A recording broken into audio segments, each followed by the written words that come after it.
Hi, my name is Tim Clancy. I'm a fan of Milady and the Ethereum mandate and all the crops values therein.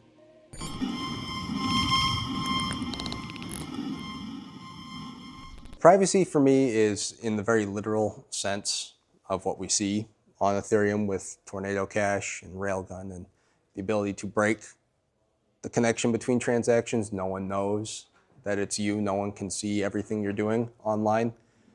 Privacy is also just an important right, almost more as an abstract concept than something that everyone needs to physically engage with all the time. It's something to be defended, it's something to be cherished.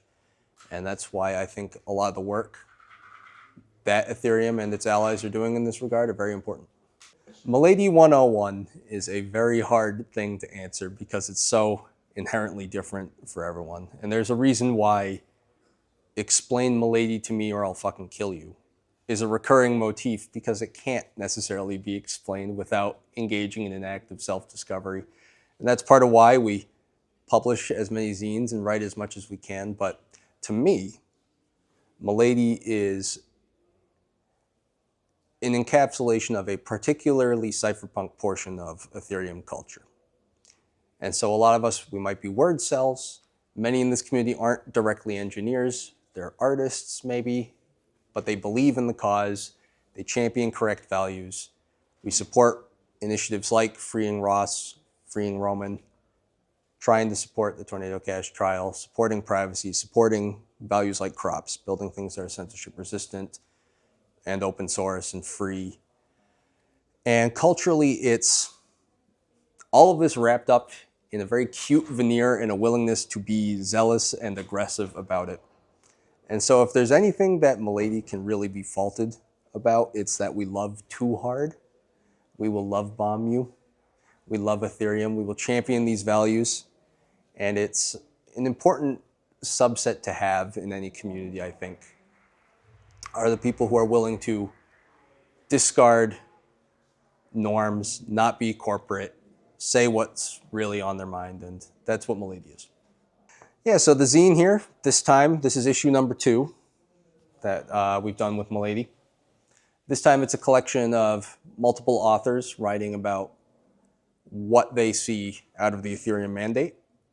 So what crops really is, why they think it's important, how it matters to them. And you'll actually find a good answer in reading some of this about what Milady means to a lot of these people. And we've got a mix of Ethereum application layer developers. We've got one of the artists who helped contribute to the actual mandate. We've got an Ethereum core dev in there, and it's a mix of everyone who's really just bound by donning the Milady, calling themselves Miladies, but you'll see a very different mix of like views of the future, the degree to which we emphasize different parts of Ethereum. And yeah, it's just a fun piece of literature to do these little, very inspired by original cypherpunk zine culture, bootleg media that we'll pass around. Right, so the Ethereum Foundation mandate is a long document, 38 pages. I recommend everyone read it. There's some good stuff in there. A very clear expression of values from the foundation and how it sees itself as steward of Ethereum. And more importantly, where the foundation wants to find new allies.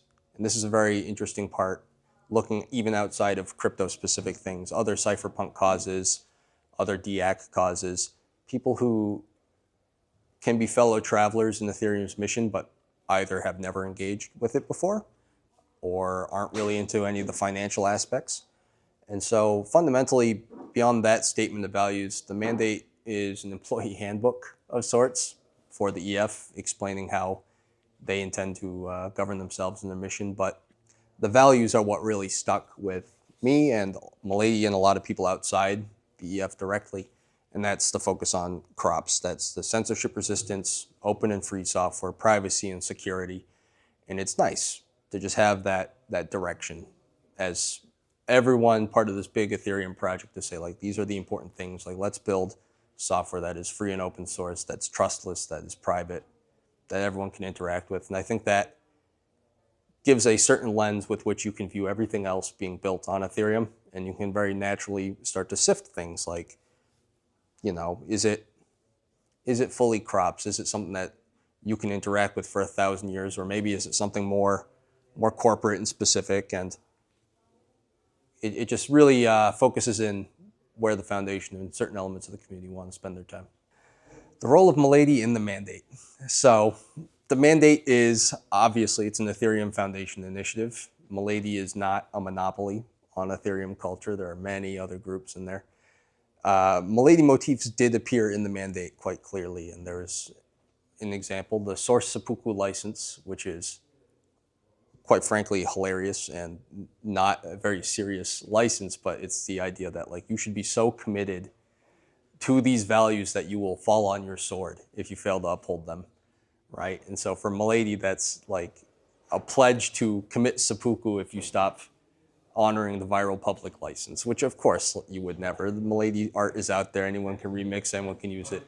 But the foundation borrowed some of these elements and some of these ideas that there's this 1,000-year project that we need to build for posterity. We need to build things that last. We need to build things that are beautiful. And that's another sort of motif that I think you could say was Milady inspired. And it's that building beautiful things that last really is a choice. And it's a hard choice that Ethereum in particular has consistently made. You can just compare to everything else in crypto that's making centralized shortcuts or taking the easy way out, or choosing to market to one group or another for the benefit of a foundation or the benefit of token holders. And I think Ethereum truly remains this credibly neutral new internet because it builds that beautiful thing, takes that hard route every time. An entry point to Milady culture. Well, if you find the Milady, talk to your local Milady. We're out there. There's many of us. We're all over the world. Go to an Ethereum conference and find someone wearing the shirt or handing out the zine. And failing that, a lot of people hang out on Twitter. A lot of people hang out on their own Ramilia network site. Go to Ethereum events and talk to people. But to learn about Milady and your entry point to Milady culture, you sort of have to just recognize, do you want to be a Milady? Do you want to pledge yourself to love Ethereum, to love what you're doing, to always have fun online? It's performatively cute, but not really. It's actually cute after a certain point. You find that people are happy to be Milady, and so it's a way to filter for a while. Are you a tourist, or are you going to be here for a long time? And you'll kind of naturally discover yourself becoming a Milady if you stick around long enough and want to be one. Ramilia Corporation, as it relates to Milady. Ramilia is a company. They have an office. They have employees. They originally launched the Milady NFT. On top of that, they do many other things. They throw various Milady events. They have a fashion line. They just presented a workwear suit at New York Fashion Week. And so I would say Ramilia is, in the same way that the Ethereum Foundation is, a steward of Ethereum. Ramilia is a cultural touch point for Milady. Obviously, Ramilia does a lot of important work, like creating these zines and fostering those editing efforts. And so I would say stewards of whatever it means to be a Milady. There's a relevant passage from this zine that maybe I'll just read for you. If you rebounded while reading, we urge you to sit with what made you flinch. Uncompromising values are not easy to receive, and we understand this. And that's what I would say to people who have a knee-jerk rejection of Milady. It's hard to receive Milady values. It doesn't come across as a way of chastising someone if you're not quite there yet. But you should be there. Crops are good. Free association is good. Free speech is good. These are all shared values, and they're very cypherpunk values. And I would say it's not a monoculture. It's the same way that I would have to talk to someone who thinks all of crypto is a scam about carving out why Ethereum itself is good and has a different culture, and we're building things that want to change the world. Milady is what it is. People wear it. It's permissionless. There are Miladies of all different walks and sizes and shapes in life, and You'll find friends there. The core message is very welcoming and very impassioned about what we should do to make sure that Ethereum retains its edge, retains its hardness, does not stray from the path it set itself.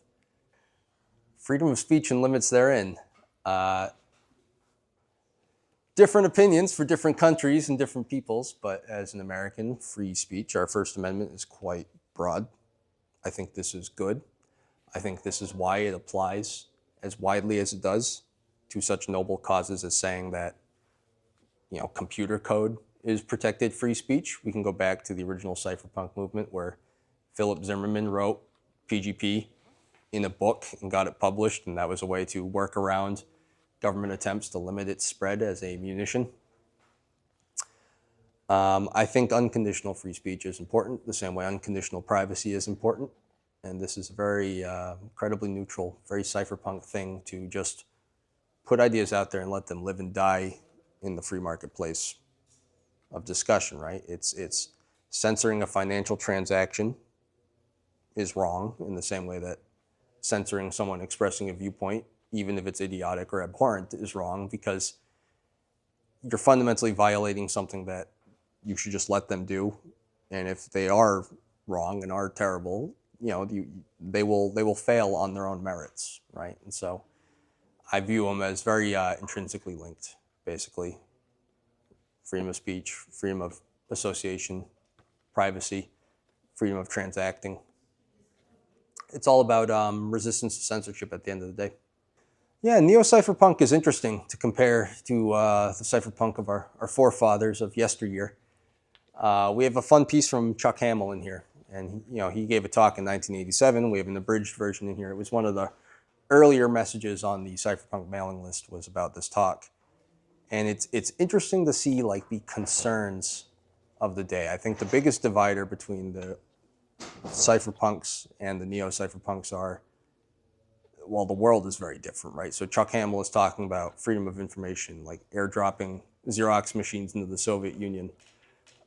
We live in a very post-Soviet society, and I think the new cypherpunk concern is our own government performing mass surveillance on us to a degree that I think the early cypherpunks might be horrified and could not have even predicted, right? To the extent that we all have listening devices in our pockets that are tracking us and they're using Wi-Fi to see us through walls, right? It's pretty dystopic out there, and I think the state capacity has ballooned, and so must our tools to resist it, right? So we have to take on ever more ambitious elements like Ethereum, and I think neo-cypherpunk has there's always been a cultural component to cypherpunk, but now there needs to be a very organized component too, right? We need to make much larger systems.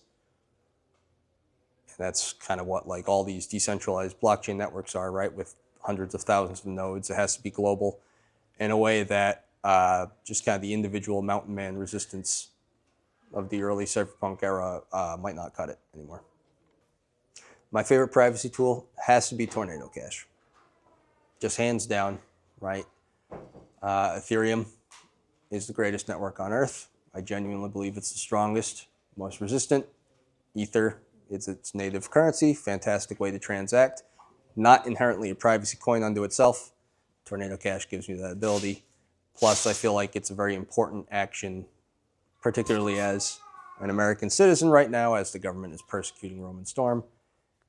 And yet Tornado Cash is still fully legal for me to use, so that I make as much use of it as possible. So it's absolutely my favorite one. Yeah, what would the world look like when we win in the end? Because if we haven't won yet, it's not the end, right? And so the fully crops world, it's a paradise, at least in terms of digital computer utopia side of things, right?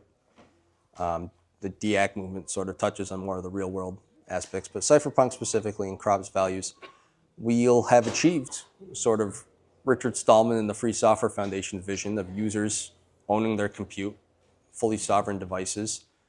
You would have a device, you would buy it like a product, it would be a tool, it wouldn't spy on you, you'd be able to use it, you wouldn't be in any walled garden, your bank couldn't censor you, your social media couldn't censor you, you could move from point A to point B very voluntarily associate or disassociate with different elements.